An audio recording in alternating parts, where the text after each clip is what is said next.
Welcome to Skywarn and Incident Action Plans, an introduction on the purpose, components, and interpretation of incident action plans for Skywarn teams. My name is Colin McConkey, and at time of recording, I am privileged to serve as the Kent County Skywarn Coordinator. I am the Skywarn Coordinator for the fourth largest county within the state of Michigan, home to the second largest city within the state, the city of Grand Rapids, of which I am currently a resident. And in this particular video, aimed for the Kent County Skywarn team, but also for any interested Skywarn team or weather spotter that happens to be watching on YouTube. I'm going to put forth the definitions, the purpose, the components, the forms, and also conclude with some underlying reasons of why we need to be utilizing incident action plans in our severe weather response. But before we get too far ahead of ourselves, let's look at the outline for what we're going to cover. First, we're going to start with some basic definitions, and then we're going to look at the overall purpose of an incident action plan. Once we understand the basic purpose of an incident action plan, we're going to look at the overall components and then see how those components are built out in accordance with specific ICS forms, following the general principle of modularity. And then we will conclude with some additional recommendations on steps you can take to become more familiar with the National Incident Management System, the Incident Command System, and incident action plans. Beginning with basic definitions, what is Skywarn?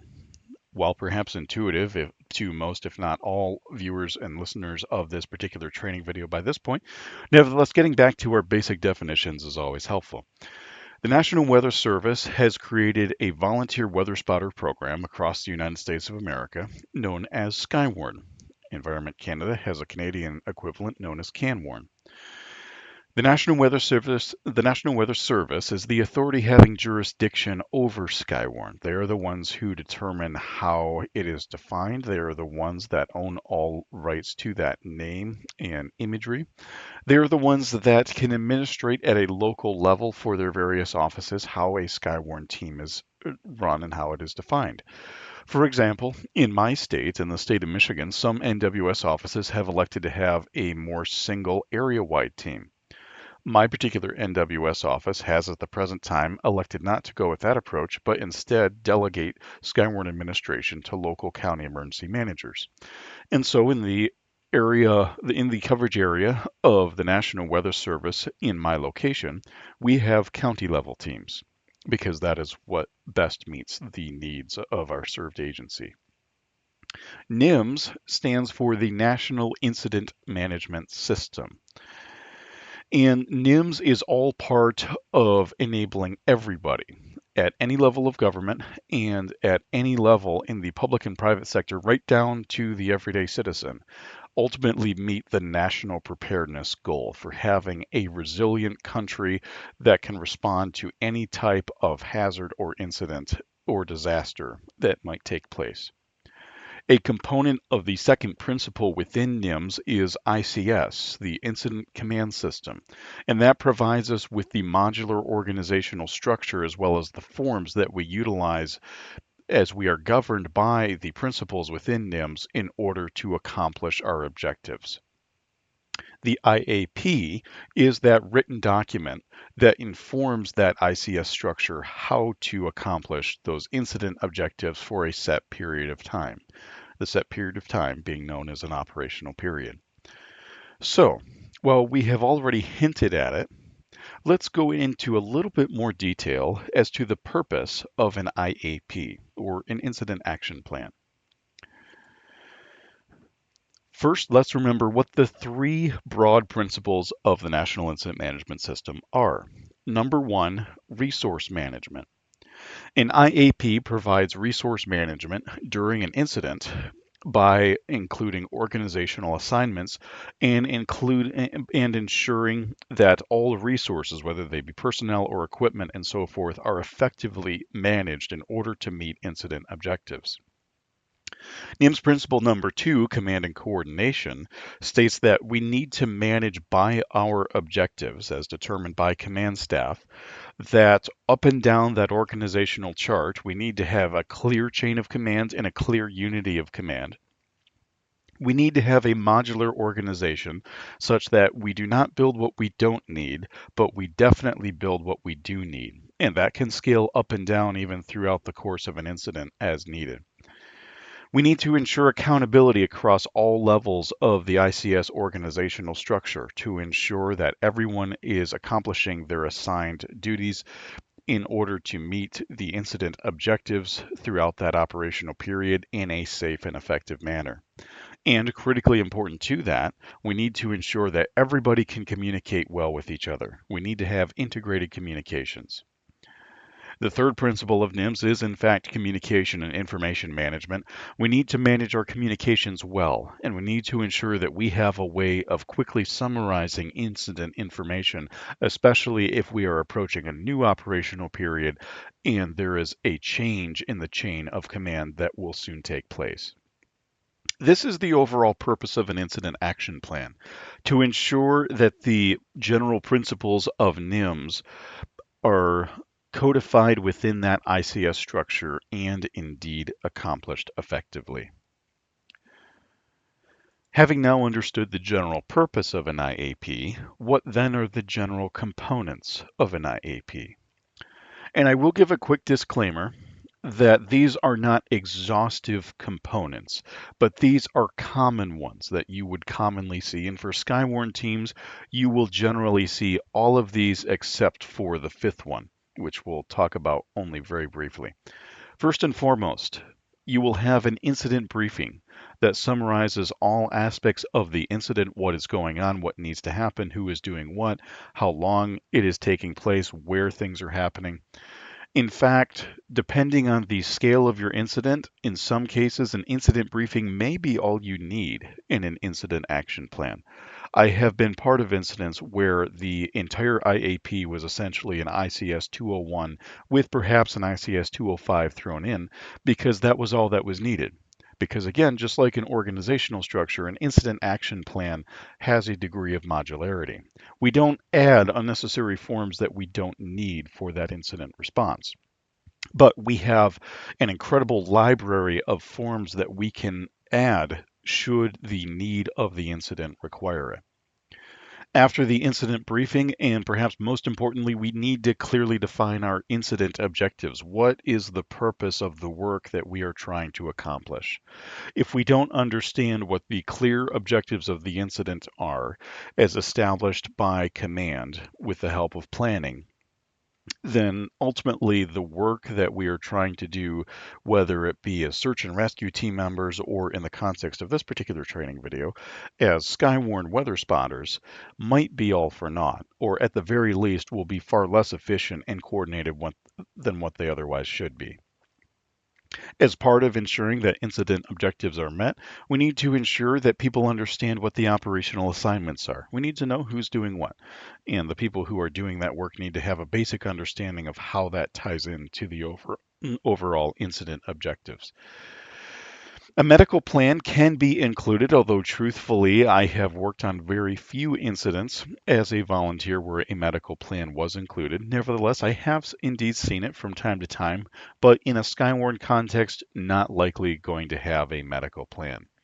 And most importantly, for those of us that enjoy radio communications and technology, is the communication plan, which is typically going to be written out as an ICS 205 or an ICS 205A, depending on whether you're using radio or using cell phones or what it might be. And lastly, and also very importantly, I keep saying importantly, in reality, as I hope you can discern, all of these components each interplay with each other and are critically important. Safety and risk management ensure that everything is done according to established emergency operations plans and standard operating procedures. Especially in Skywarn, for example, when we are dealing with severe weather hazards, we need to ensure that we have an incident action plan that clearly defines the safety and the risk involved in responding to that kind of incident.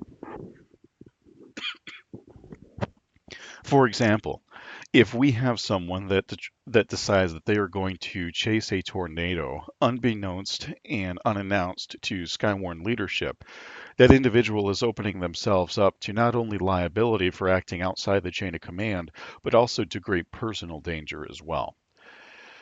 Another example might seem less harmful, but can still be very dangerous if the proper safety precautions are not taken. In my particular county, for example, we have a park which is the highest elevation point within the county. If a spotter were to go to that location and just stand outside in the middle of a severe thunderstorm with lightning crashing all around them, if they become the highest point in the county, the likelihood that they then are struck by 30,000 up to 80,000 amps of direct current of electricity go exceedingly up. The good news for them, I suppose, is that they're not going to feel it if that happens. But nevertheless, that is a tragedy that can and indeed should be avoided at all costs with proper safety and risk management. That is all part of an effective incident action plan. Very important for Skywarn with some of the severe weather hazards that we face. Now, these general components will generally correspond to specific ICS forms within an incident action plan. Now, as I stated, an incident action plan, like the overall ICS structure, can be modular. In other words, as your experience working on various types of incidents, whether it be Skywarn incidents or other kind of incidents, increases over time, you will find that some incidents may only have an ICS 201, which is an incident briefing. Some may have the full gamut of ICS forms. Some may even have forms that you've never seen before, some of the more obscure forms, which are out there if you need them, but may not be commonly used. So, these 8 forms here are not exhaustive of everything that could be included in an incident action plan, but for Kent County Skywarn, and I dare say for other Skywarn teams as well, these 8 forms are probably going to be the most common ones that you will see as a Skywarn team member on a team that aligns itself with NIMS and ICS, particularly as a Kent County Skywarn team member. As a Kent County Skywarn team member, you're not going to always see every form within every IAP, but for the ones that require it, you will indeed see all of these forms. So, what are these 8 forms? The ICS 201 form, the incident briefing. ICS 202, incident objectives. ICS 203, organization assignment list. ICS 204, the assignment list. And you may, well, and just pausing briefly, you may ask yourself, what's the difference between a 204 and a 203? We'll get to that. In ICS 205, radio communications plan. In ICS 205A, the communications list. Again, you may wonder if those are duplicative. They're actually not, they're complementary. We'll get to that. In ICS 207, the incident organization chart. And lastly, but certainly not least, the ICS 208, the safety plan, in other words, the safety message. So let's dive into each of these 8 forms and learn how to interpret them. I will say that this is not a video on creating an incident action plan. There are multiple classes, both online and in person, that you can take both at a beginner, intermediate, and advanced level for that. That is well outside the scope of this video. This video, once again, is for Skywarn team members to be able to read an incident action plan and have a basic understanding of what needs to be done and how they fit into that operational picture. So the first one, the ICS 201, the incident briefing. Again, I have worked on incidents where the ICS 201 was all that was provided because that was all that was needed. The ICS 201 begins in the first section with the incident name. It begins in the second section with the incident number. Section number 3 is the date and the time initiated. Section number 4 will include a map and a sketch of the area. So for example, in the incident action plans that I have created for Kent County Skywarn, I include a basic map of the entire county. So that way anyone can tell at a basic glance where our operational area is. It's the entire county of Kent, but we don't operate outside of that. We are responsible for the entire county. Section 4 of the incident briefing is the situation summary and the health and safety briefing. This is particularly used for briefings at the beginning of an operational period or transfer of command at the end of an operational period. This is to recognize potential incident health and safety hazards, to develop any necessary measures to protect responders from those hazards. So, right up front, we already have a robust safety culture being emphasized within the very first page of the very first form. Section number 6 includes information as to who prepared the incident and or the incident briefing and when. Section 7 lists the current and the planned objectives. What are we currently working on, and what are we planning to work on? Again, hearkening back to the governing principle of management by objectives. But within the ICS system, you have objectives at a high level. Underneath objectives, you then have strategies, and you then underneath that have tactics. Let me give you an example, and this is simply just one of many examples as we now look at section number 8. Let's say if I am the incident commander, one of my objectives is ensure that we have sufficient weather spotter coverage within the city of Wyoming, which is a city within the county. It's located in the southern part of Kent County. Someone can then take that and say, okay, as a strategy, we need people located on the north side, the south side, the west side, and the east side of Wyoming. Okay, so how are we going to best position them and how are they going to communicate with each other? That can then get to the level of a tactic.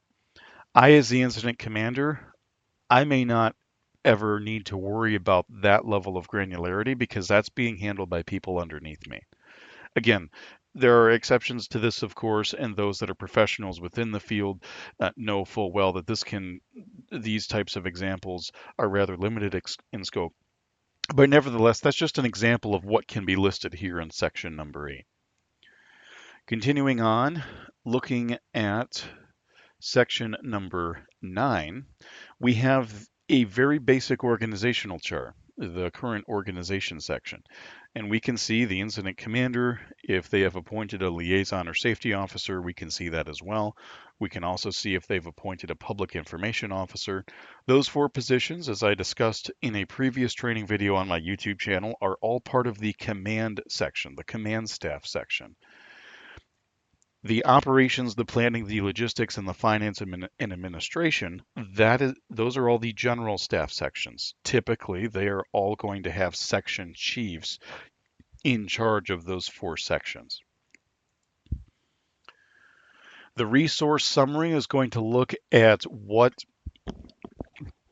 resources have been ordered for an incident response, whether there is any cost involved, what kind of resource they are, such as a cache of radios or a specific type of individual who is certified according to a recognized standard, such as an AUX-C, which is an auxiliary communicator, or a COM-T, which is a communications unit technician.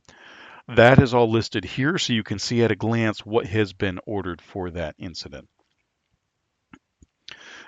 That concludes the ICS 201, and again, as I said, that may be all that you need for an incident.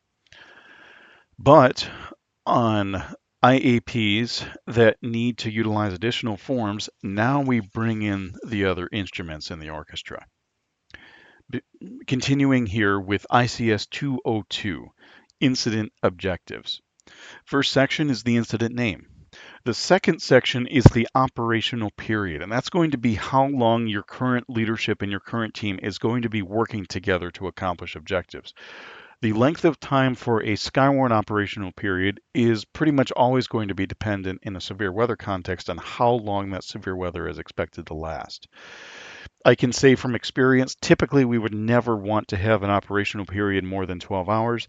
If we did, then we would plan to have more than one operational period because it's simply not safe, generally speaking, to try and force people to work more than 12 hours in an active incident because they're going to start making mistakes and it becomes unsafe, especially if you have any kind of spotters that need to drive home to their locations after 12 hours. It's just simply not safe to keep them out in the field longer than that.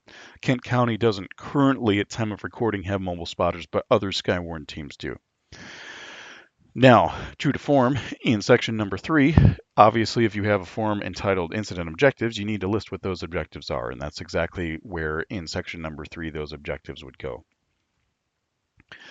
Section number 4, operational period command emphasis. That's going to be the emphasis from the command staff, so the incident commander and those that are part of that command section, what emphasis they are going to have specifically for the resources working in the operations section underneath the section chief. So for example, let's say that I am the incident commander for a Skywarn incident.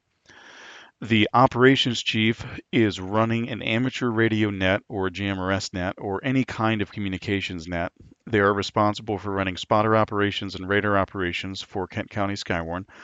I am providing that macro thinking and those objectives at a high level.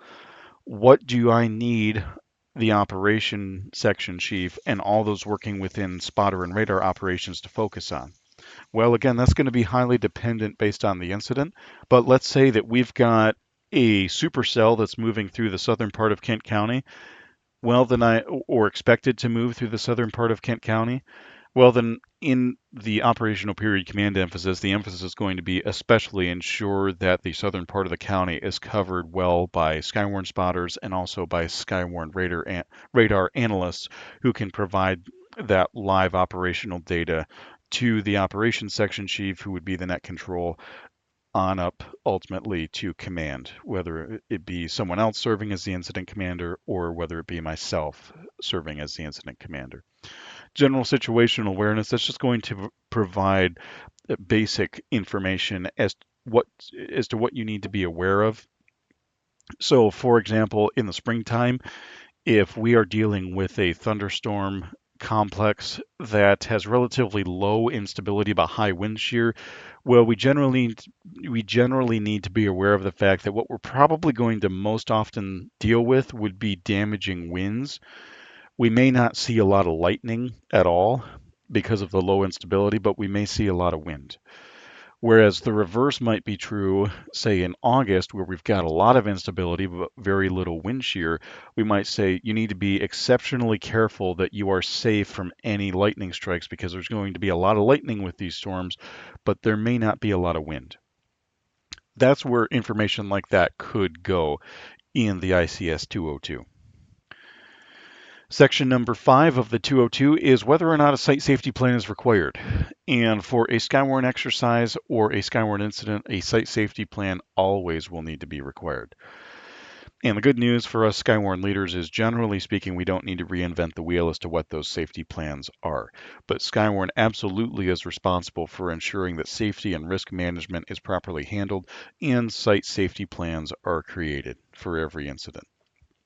Section number 6 will show you the different types of documents that are included throughout the IAP, which we've already looked at, the 201 and the 202. We're then going to move on next to the 203, 204, 205, 205A, 206, 207, and 208, and whether there's any forecast data or maps that you need to avail yourselves of for additional knowledge. And then the final sections show who prepared that section and whether it was approved by the incident commander. That concludes the ICS 202. Now let's move along to the next form, the ICS 203. And this is where we start handing out assignments.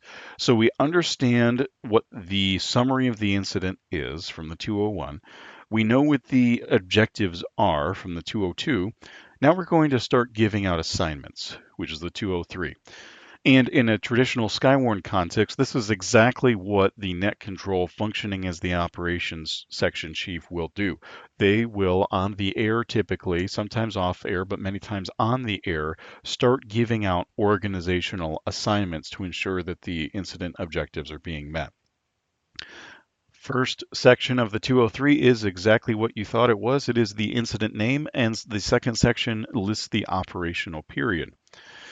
The third section of the 203 lists who is in charge in the command staff section, who the incident commander is, whether you have more than one incident commander in a unified command context, who your deputy commander or your second in command might be, who the safety officer is, who the PIO and liaison officers are.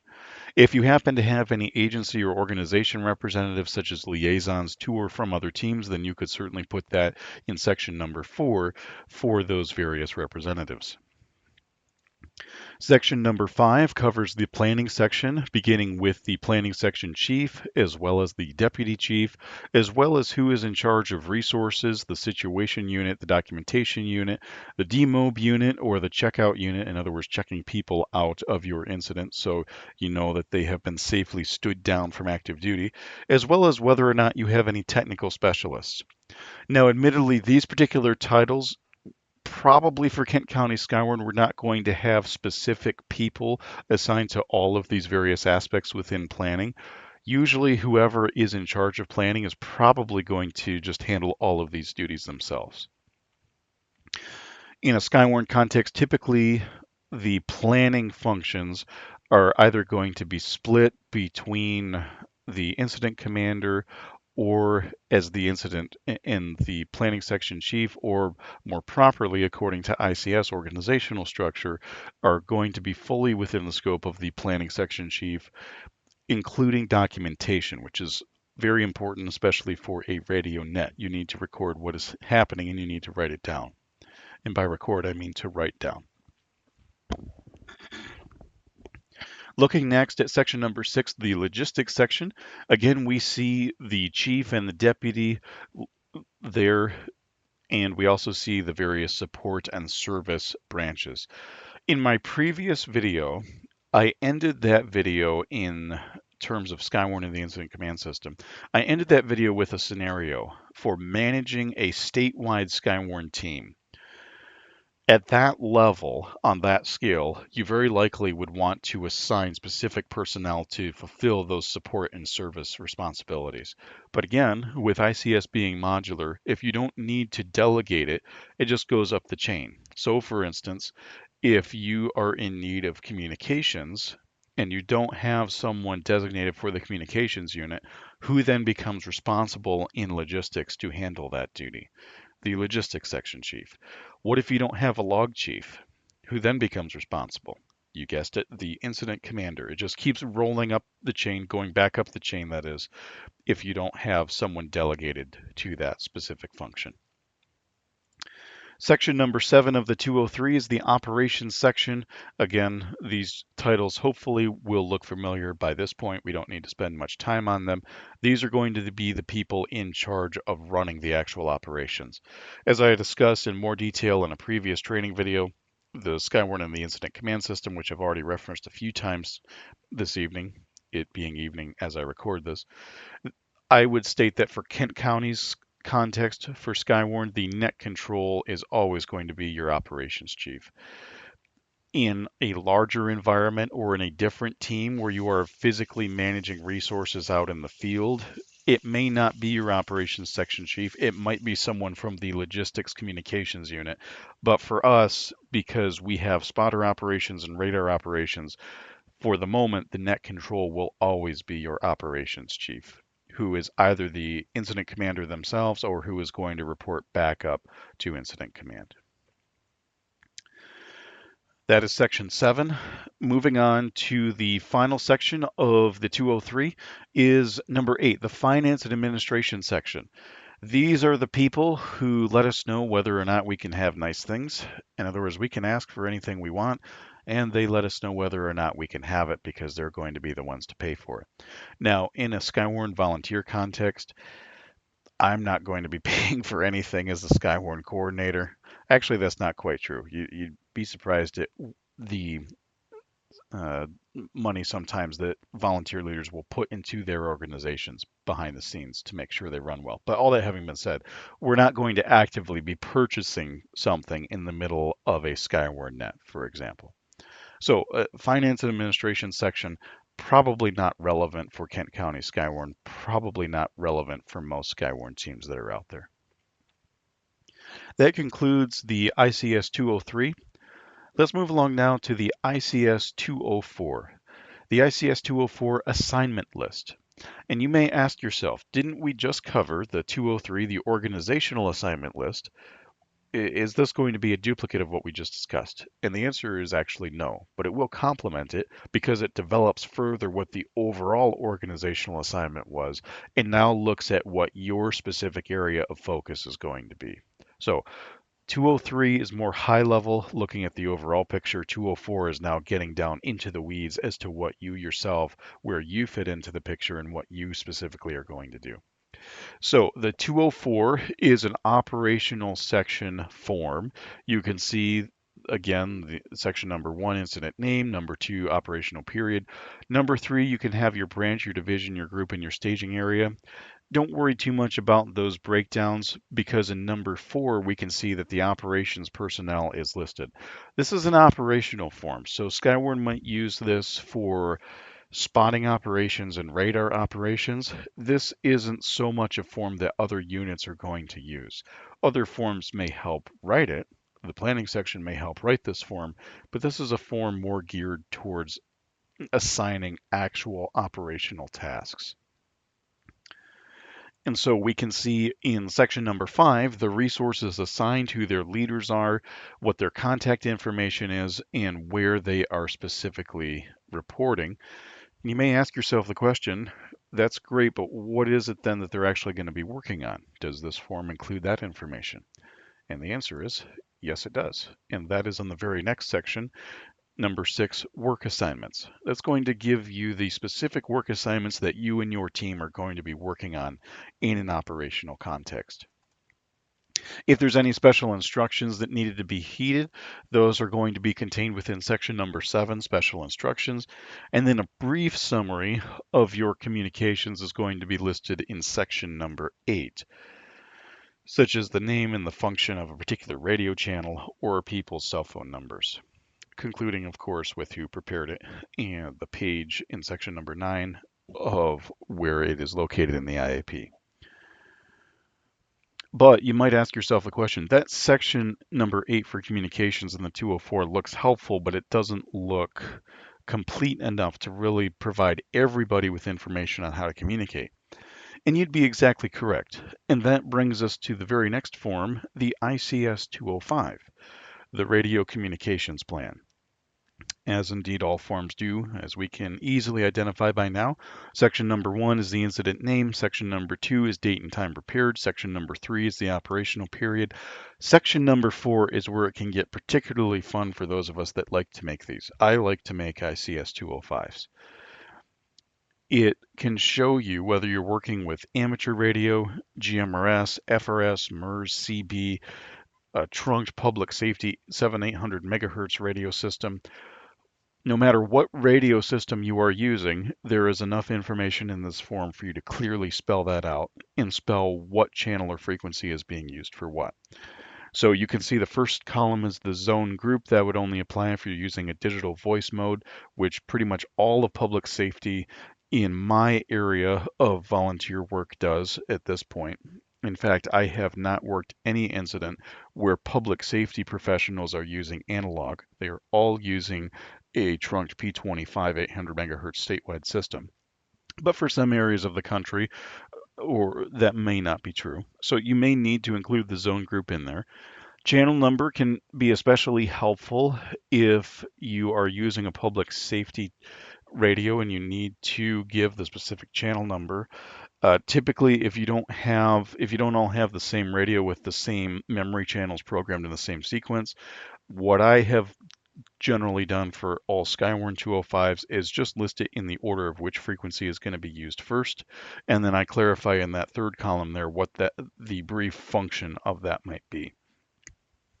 The next column is going to be the name of that channel or trunked radio system talk group. We're not going to get into the difference between an analog channel and a digital talk group at this point in time, but suffice it to say they're more or less basically the same thing. It's basically where do you go on the radio to transmit and receive to talk to the people you need to talk to. Uh, Again, those of you listening who are radio communications experts know that I really flew over that really quickly, but that's more of a topic for a future video. We're going to look at the assignment in the adjacent column in section number 4 as to who is eligible to use it. So if we're listing an amateur radio frequency, such as a repeater pair, the assignment is going to be amateur. If we're using an 800 megahertz trunked radio channel, then the assignment is going to be public safety. If we're using GMRS, then the assignment is going to be GMRS. And then the remaining columns give you the specific locations for where you can put your receive frequency information, what the tone or the NAC, the network access code is, what the transmit frequency information is, and again, what the tone or the network access code is for transmit, and also the mode, whether it's an analog radio channel, whether it's a digital radio channel, or whether it's mixed. In other words, can it do both analog and digital? And then you have a spot for remarks there as well, such as, for instance, if I were to say channel number 1 is with a channel name of U1 with a receive frequency wide bandwidth of 442.175 megahertz with no receive tone with a transmit frequency of 447.175 megahertz with, again, wide bandwidth, with a transmit tone of a CTCSS of 103.5 with an analog mode. In the remarks field, I would put primary amateur radio Skywarn repeater. And indeed, for those of you who are Kent County Skywarn team members, you have indeed used the U1 repeater before. That is how all of that information is very systematically laid out.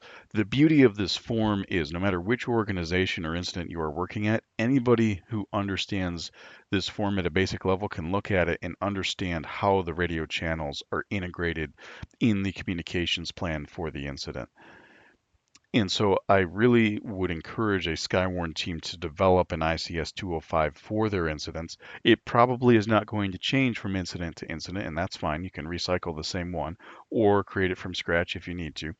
But nevertheless, have a clearly defined radio communications plan so people know where they need to go to be able to talk during a Skywarn incident.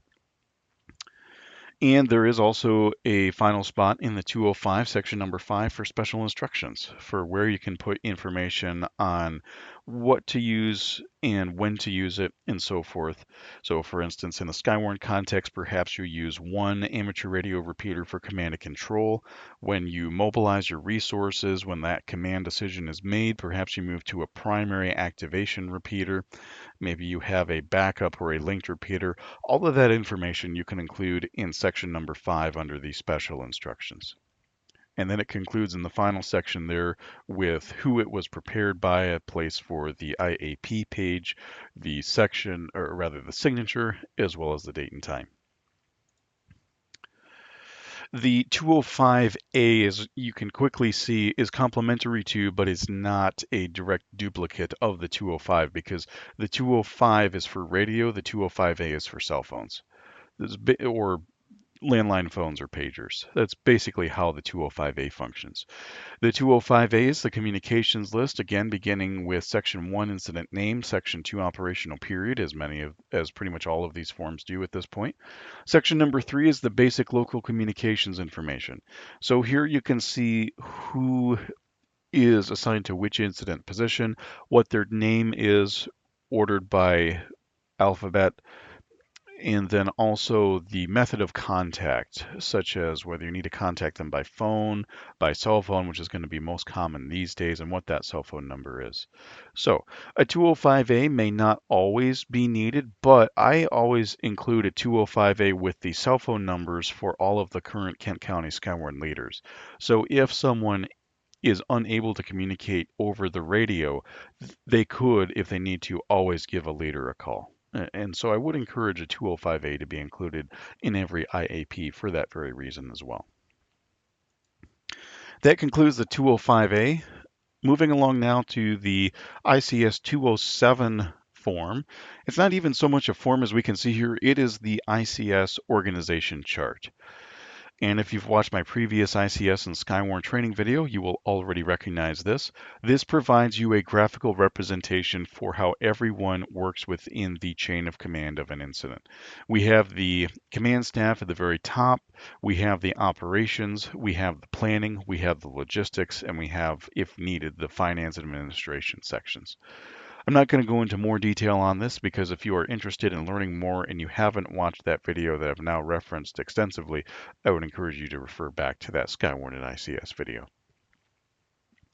Moving along now to the final form is the ICS 208, last but not least, certainly, the safety message, the safety plan. Beginning with the incident name and the operational period, here is where you as a leader of your Skywarn team can and indeed should put in your safety expectations of your team members. For example, in Kent County, currently we don't dispatch mobile spotters. That could change in the future, but there would be multiple steps in order to make sure that it's conducted in a safe fashion before that would change. All that having been said, in the safety message, we would state, for example, that number one, do not self-deploy to the location of a severe weather incident, such as trying to get yourself near or in the path of a tornado. Number two, do not, without being deployed to do so, conduct damage assessment. If you try and do damage assessment without receiving authorization to do so and you're not trained in doing so, at best you may get in the way of public safety professionals. At worst, you may become a liability that they then have to deal with and take time out of their likely busy response effort to now help you out as well.